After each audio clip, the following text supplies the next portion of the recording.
전세 리모델링이란 전세로 거주하는 세입자가 주거 환경을 개선하기 위해 진행하는 리모델링을 말합니다. 하지만 전세는 소유권이 임대인에게 있기 때문에 세입자가 임의로 리모델링을 진행하는 것은 법적, 계약적으로 문제가 될 수 있습니다. 그렇다면 전세에서 어떤 리모델링이 가능하고 주의해야 할 점은 무엇일까요? 전세 리모델링의 법적 규정. 전세 계약서에는 일반적으로 원상복구 조항이 포함되어 있습니다. 따라서 세입자가 임의로 구조 변경을 하거나 원상복구가 어려운 공사를 진행하면 보증금 반환에 문제가 생길 수 있습니다. 다음은 전세 리모델링과 관련된 주요 법적 규정입니다. 1. 건축법 및 주택법. 주택 구조 변경 시 건축법에 따라 허가가 필요할 수 있습니다. 공용 부분 베란다 확장, 외벽 페인트 변경 등 변경은 법적으로 금지될 수 있습니다.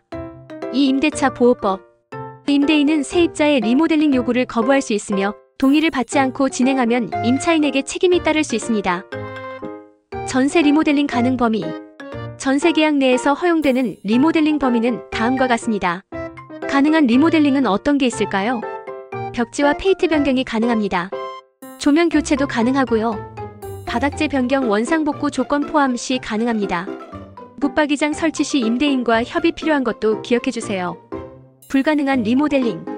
벽 허물기 및 구조 변경 불가합니다. 싱크대, 화장실 배관 변경 또한 안 되고요.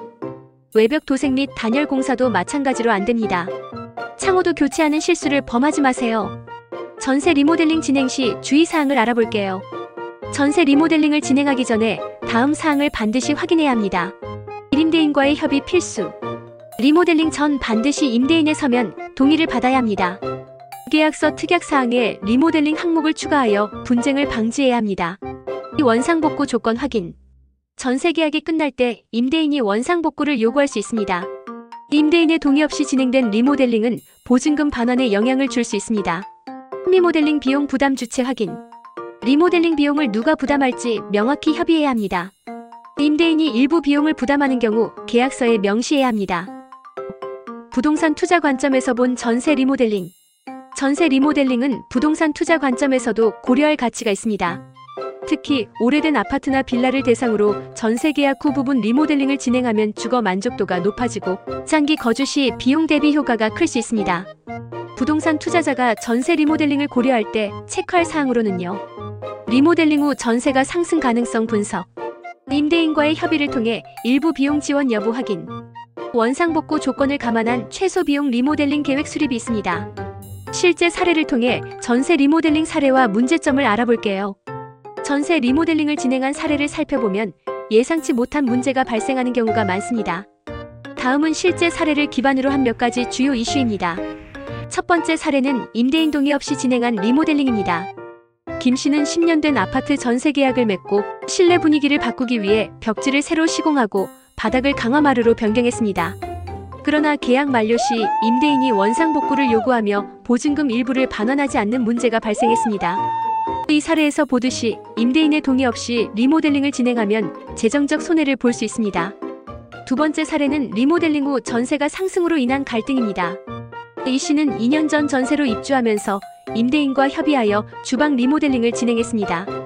계약 연장을 기대했지만 임대인은 리모델링된 집의 가치를 반영하여 전세금을 크게 올렸고 결국 이 씨는 추가 부담을 감수하거나 이사를 해야 하는 상황에 놓였습니다.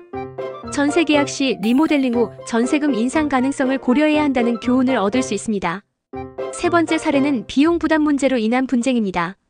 박 씨는 화장실 리모델링을 진행하면서 임대인이 일부 비용을 부담하기로 구두로 합의했습니다.